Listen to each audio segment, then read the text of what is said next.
Sergeant Heath, I still say we ought to send for Philo Vance on this murder case. But, D.A., why?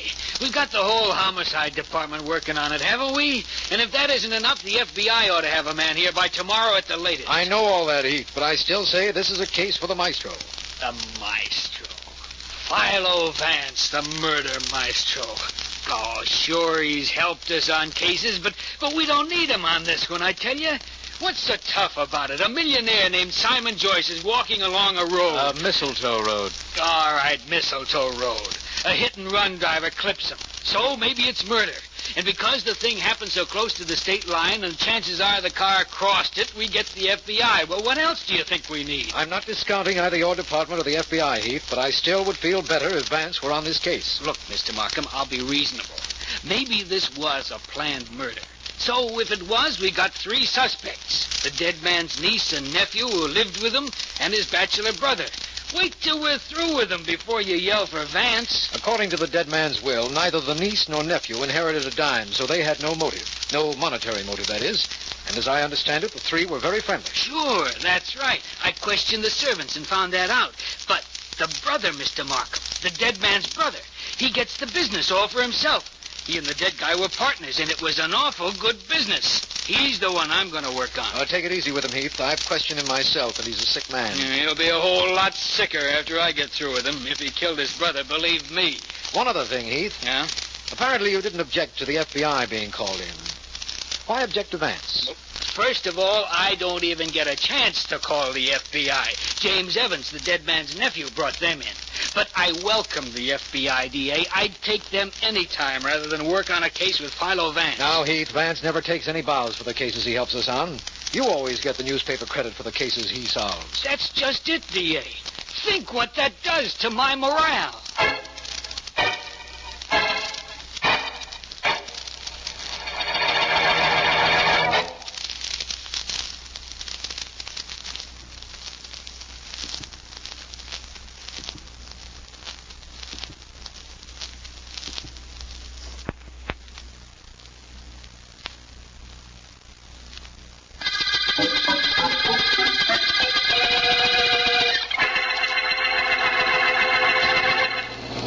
How much further, Markham? Not too far. It's around a bend in the road up ahead. That's the spot where Mr. Joyce's body was found, eh? That's right. Knocked in a ditch on the left side of the road. The reason I'm certain it was premeditated, Vance, is that from what I understand, Mr. Joyce always walked at the very edge of the road. If he were that careful, he'd walk on the left side of a road, facing any cars that might be approaching. Our examination showed that the car that hit him was coming toward him, Vance. That's what bears out our theory. Sorry we're getting out here so late in the evening, but I couldn't reach you before. I was busy cleaning up another case. By the way, you realize, of course, Markham, that we're being followed. Oh, yes. Well, my turn to be surprised at you, my friend. I got a little tired of having you do that to me on every case we work on, Vance. You don't mind, do you? Not a bit. I promise to do it to you again on this one, too. Providing you'll tell me who's in the car in back of us. It's Dan Stevens of the FBI, Vance. He was on his way out here, and Heath told him we were coming out, so he said he'd follow us. Any objections? Of course not. He said he'd wait in his car until we were through examining the scene of the crime. He said he didn't want to get in the way. What he meant was that he wanted to make his own observations. But that's perfectly all right with me. Here we are, Vance. Here's the curve, and there's the spot. Mr. Evans was found across the road, eh? That's right. A little way down from that big tree. Very interesting. If your theory is correct, and a car came down this road the way we came, intent on hitting Mr. Joyce, he'd have to come very close to that tree as he made the turn. I wonder. You wonder what? Come with me and see. Better get out my side. All right. I'm right with you, Vance. Well, I see our FBI friend has stopped, Markham. He's keeping his word not to interfere till we were finished. Well, here's the tree, Vance. Tell me what there was about it that made you think. Made me hope, my friend. Hope that perhaps the murder car grazed it. And took some paint off, you mean? Mm-hmm. That wouldn't do us much good. As soon as the driver noticed it, he'd have the scratch repainted. Oh, of course he would, but... Oh, you found something on the tree, Vance? I most certainly have. A bit of paint. Dark green paint. Markham, we may have something here. Signal to Mr. Stevens of the FBI to come over here, will you? Certainly. Oh, Stevens! Stevens! Yes? Would you come over here, please? Of course. He's coming, Vance. Why do you want him? Markham, do you know the FBI can take that little bit of paint on the tree trunk and tell you what make of car it came from and what year and what model? Yes, I've heard that. It's true. J. Edgar Hoover, head of the FBI, mentioned it in a speech the other day. They can do the same tracing with a fragment of glass from the headlight and sometimes from a windshield. Oh, hi there, Markham. You yelled for me? Yes, I did, Stevens. I'd like you to know Philo Vance. The private investigator? My pleasure, Mr. Vance. Thank you. It's a privilege to meet a member of your great organization. Now we can consult the corpus juris secundum together. Latin wasn't my star subject in college, Vance. What does that mean? Nothing important, believe me. What is important is this. Mr. Stevens, I want you to look at that bit of paint on the tree. Where? Oh, yes. Yes, I see it. I understand the FBI laboratories can tell what make of car that paint came from, the model of the car and the year. That's right. I'll just take my penknife and remove that paint and a bit of the wood it's on. That won't hurt the tree any. By what process does your FBI determine all the details from just a bit of paint, Stevens? Well, it's pretty long and involved, and it isn't necessary for us agents to be familiar with the details, Markham. Being cagey, Mr. Stevens? No, not at all, Vance. I honestly don't know. I know enough to believe we've got a very valuable clue here, though. I think we have. Will you rush it back to town for analysis? I most certainly will. I'll phone Mr. Markham a report as soon as I get one. Oh, where will you be the first thing in the morning, Markham? They've fixed a spare room for me at the Joyce main house. I'll call you there. Where will you be, Vance? With Markham. I haven't met our suspects yet, and after a good night's sleep, I'll start on that niece and nephew first thing in the morning.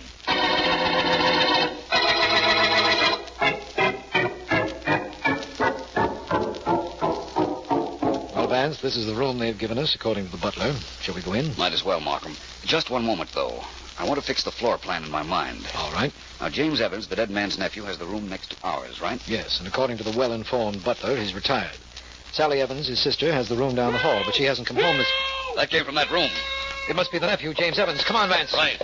Mr. Evans, what's wrong? What's wrong in there? Wait just a minute.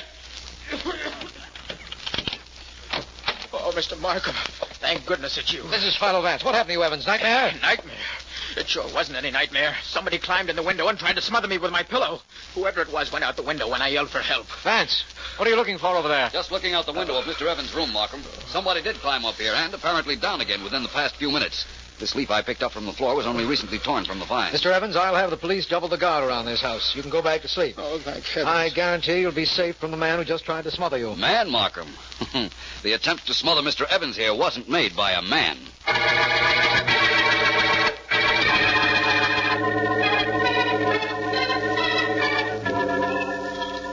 Is that you who just came in, Sergeant Heath? Yeah, Vance, it's me. Enjoying your breakfast? Yes, very much.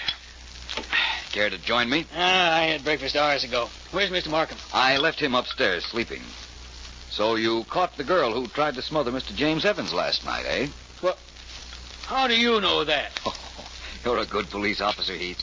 And the men who are guarding this house know their business.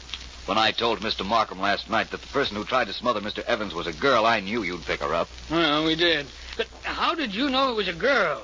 Even if you caught a look at a figure running from the house, it was too dark to see whether it was a man or a woman. That's true, but the figure climbed through the fence surrounding this house, Heath. A man would have climbed over it, inasmuch as it wasn't very high. That much I could see. You ask me, there isn't anything you can't see. Anyhow, I got her outside. She's the murdered guy's niece. You want her in here? Yes, I'd like to talk to her while I'm waiting for Mr. Stevens of the FBI to phone in his report. Please, Heath. Okay. Hey, Murdoch, bring that Evans girl in here, huh? All right.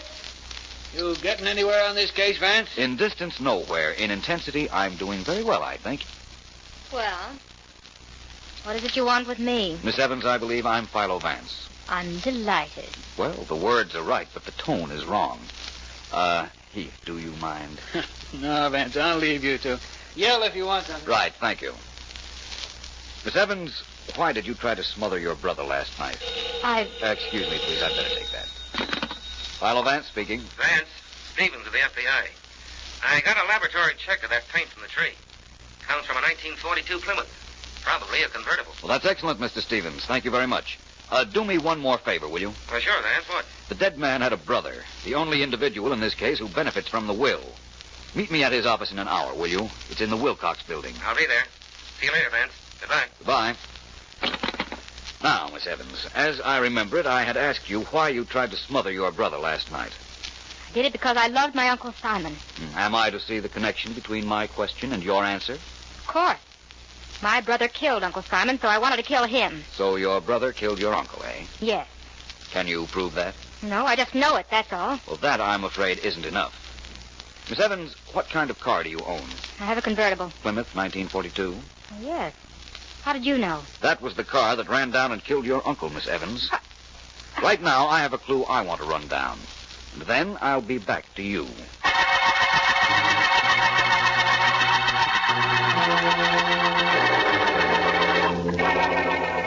Oh, Vance.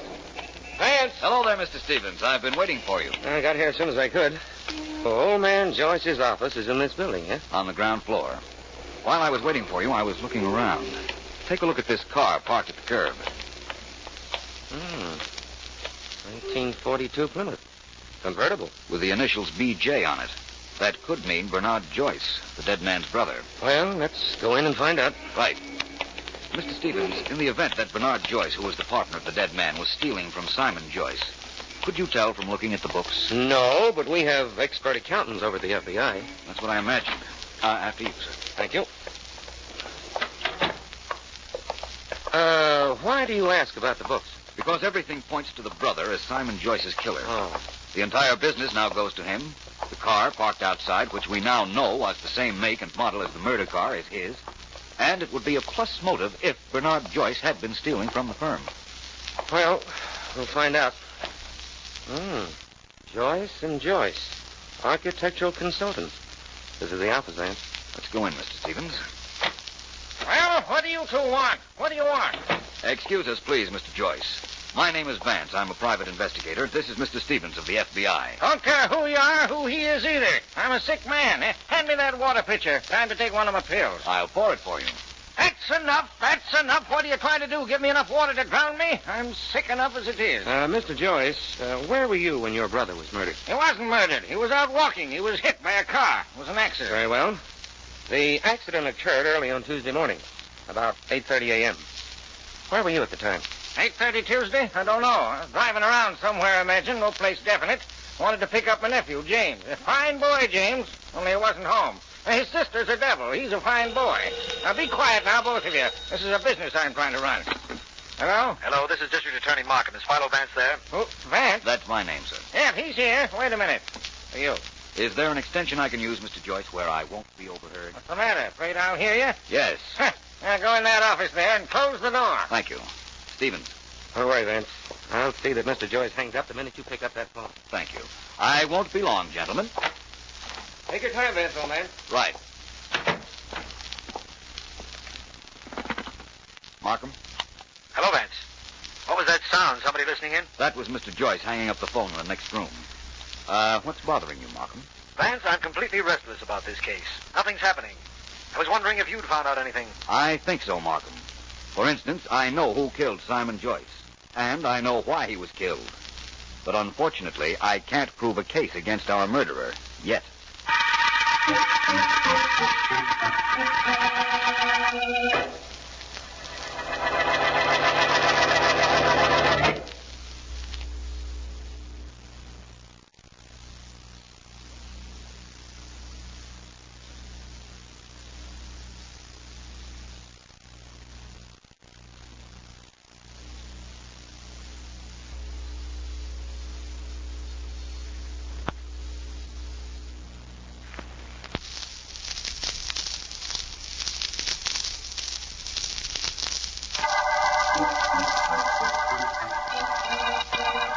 This is District Attorney Markham.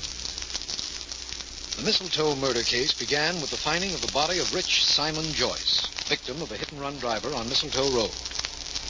Philo Vance is working on the case, as is an FBI representative named Stevens, called in by James Evans, a nephew whose sister, Sally Evans, later tried to smother him.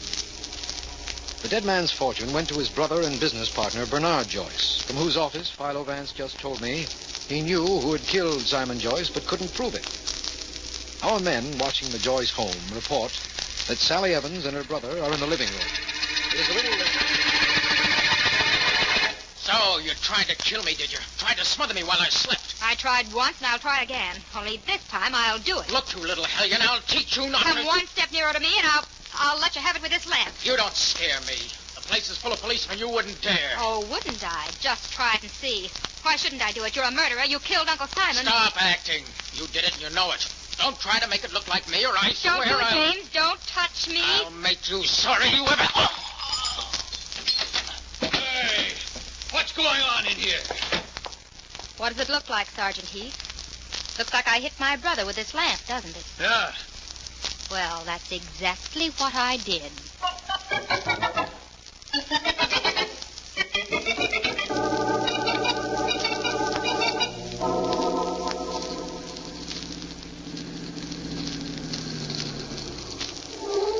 Vance, is that you in that car? Yes, it's I, Markham.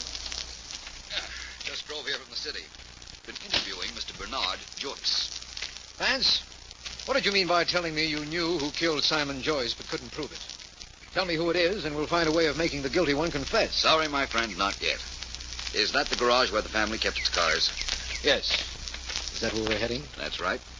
How many cars in the garage, Markham? 2, both Plymouth convertibles. Belong to the nephew, James Evans, and the niece, Sally. What year Plymouth, Markham? I'm not sure. 41, 42, I'd say as a guess.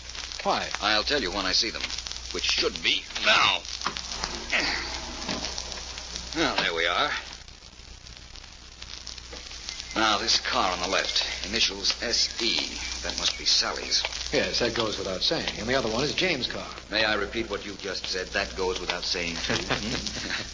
This model of Miss Evans is a 1942. Well, that's interesting. Help me look for a scratch on the fenders somewhere, will you? Of course. While we're looking, I'll tell you that Simon Joyce's brother has a 42 Plymouth convertible. I saw it. It had a scratch on the fender, newly painted. Oh, I see what you meant when you told me you knew our murderer. No, I don't think you do. Now, look here, Markham. Look, a newly painted spot on the girl's car.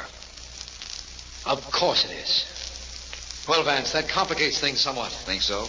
Let's inspect her brother's car. I guarantee that has a newly painted spot on it, too. What? Our murderer is very cute, Markham. There was undoubtedly a scratch on the murder car, so he scratched and painted over the cars belonging to our other 2 suspects. Vance, here's the scratch on James Evans' car. Newly painted over, too. There's a phone over there.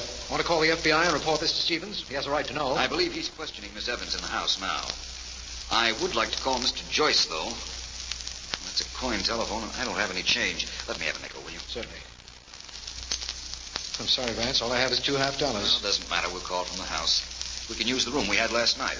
Vance, wait a minute. What? I can be of a little help on this case anyhow. The FBI report said that the paint from the tree came from a 1942 Plymouth convertible, right? Yes, of course. Well, look here at James Evans' car. It isn't a 42 at all. It's a 40. He could have been driving Miss Evans' car, Markham. That's right, I suppose. No, I'm sorry, my friend. I didn't mean to confuse you, but it's wrong. Miss Evans' car can't be driven. I inspected the motor last night. The carburetor's been removed, and the dust around it indicates it's been out for some time. But Miss Evans could have been driving her brother. No, I'm sorry. She couldn't have. That's a 1940. I found that out myself. Confused, Mark?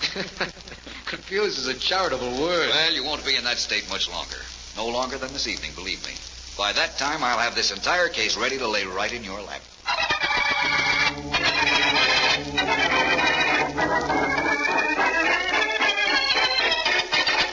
Any more questions, Mr. Stevens? Because if you have any, you'll get the same answers. I don't know, I don't know, I don't know. All right, Miss Evans. I'm through with you, I imagine. Where's your brother? He left here for town about an hour ago. He'll be back for dinner. I hope you don't intend to leave the house. He can go and I can't. I wasn't able to see him to tell him that he couldn't leave. Now, I'm going upstairs to chat with Vance and Markham. I hope you'll... sit still, please. I'll take it. Hello? Stevens speaking. Stevens, this is James Evans. Yes? I'm calling in to report. I intend to remain here in town, and I won't be back at the house till morning. I'm sorry, Mr. Evans, but I'll have to ask you to come back. Come back? Yes, I have something very important to discuss with you. Very important. Oh, really? Well, when do you want me to come back, then? At once. Okay, I'll drive back, but it'll take an hour. Goodbye. Bye. Your brother's on his way back. For my part, he can stay away forever. Look, Mr. Stevens, I know he killed Uncle Simon. I can't prove it, but I know it. I assure you, Miss Evans, I'll investigate him thoroughly. And I'm sure Mr. Markham, Philo, Vance, and Sergeant Heath will do the same. You might be interested in knowing that we do have a very definite clue. It seems that the car that killed your uncle... Help! Help, Mr. Markham! Vance, help! They're coming down, Miss Evans. What happened here? What happened, Miss... How did this happen, Miss Evans? Stevens. I don't know. I was talking to him, and a shot came from the window, and he fell right here. Right in front of me. How is he, Markham? He's dead. Bullet got him in the heart. My brother was in town. He just called up, and Mr. Stevens told him to come back. And then Mr. Stevens came over here to talk to me, and then there was a shot. No. Take it easy, Miss Evans. You won't be under this strain much longer. Philo Vance has promised to name your uncle's murderer. There's no question that whoever killed him killed Stevens. We'll have him in custody by this evening. Right, Vance? That's correct. But first, I want to pay another visit to the garage and then to the police laboratory. Come with me, please, Markham.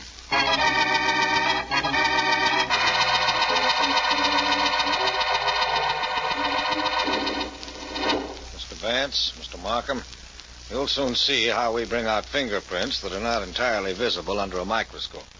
Now, this telephone dial you brought me... The one I took from the telephone in Simon Joyce's garage, Doctor. Yes, of course. Now, over it, I break this small vial. Here. The vial contains iodine crystals. The fumes from the crystals are invaluable in bringing out latent fingerprints. In a moment, we may even be able to see them with the naked eye. Vance, if we were looking for fingerprints, why didn't we take the telephone receiver from the garage? If your theory is right, we could have gotten excellent prints from that. Our murderer is clever, Markham. If, as I imagine, he used the phone in the garage, he would have worn gloves to hold the receiver. But he'd never have seen the necessity for wearing them when he dialed a number. Besides, gloves are unwieldy when you're dialing. Prints are coming up, gentlemen. Just the tip of the finger, but prints just the same. You have the fingerprints of the girl, her brother, and the dead man's uncle to compare those with. Yes, these I have. Sergeant Heath got them early in this case. Now, I compare under the microscope. I'll tell you whose prints they are. Man, if you could tell us, why did we go to all this trouble? It's the proof we need, Markham. But, Vance, if you had told us the murderer before, the FBI man Stevens would be alive today. The FBI was never on this case, Markham. Stevens was not an FBI man. He was an impostor. That's the reason I knew that the murderer was the man you told me had called the FBI. Markham, arrest James Evans for murder.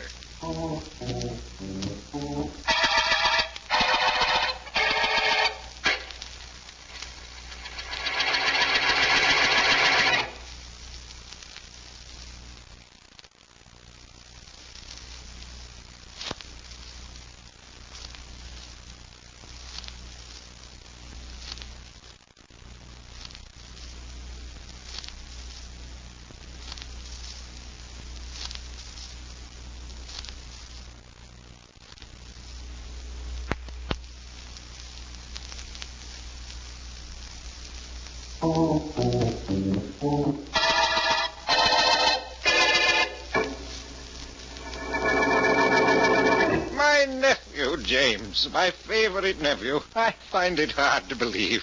Please, Mr. Vance, the water pitcher. Certainly, Mr. Joyce. Mr. Joyce, it was because James was your favorite that he killed your brother. He knew the entire state would go to you, that you were sick, and that you would eventually pass on and leave everything to him. A poor, misguided boy. He thought he was very clever, didn't he, Vance? In a way, he was, Markham. That business of calling in the FBI was very cute. We've never had that happen before. Vance, how did you know that Stevens wasn't an FBI man?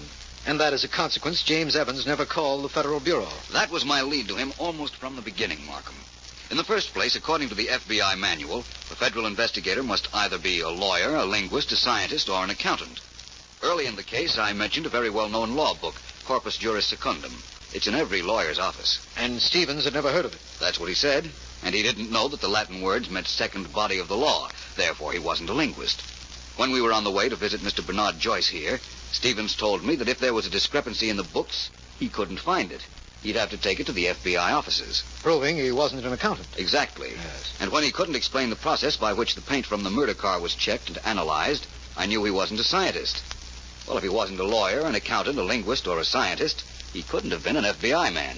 Simple? That's true, of course. But, Vance, what made you think to take the dial from the garage telephone? If my logic was correct up to there, it was James who killed Stevens. He had called Stevens on the phone a moment before, saying he was in town. Yet a moment later, Stevens was shot. This even I understand now. If my nephew was in town, he couldn't have been near enough to kill Stevens a moment later. No, but if he called from the garage, he could have. And I believed he did call from the garage. And laboratory tests prove he did. Vance, I know now what started you on your original line of reasoning. If, as you suspected, Stevens wasn't an FBI man, then Evans never called the Federal Bureau, but devised this scheme of supplying us with the false clue of the 1942 Plymouth car.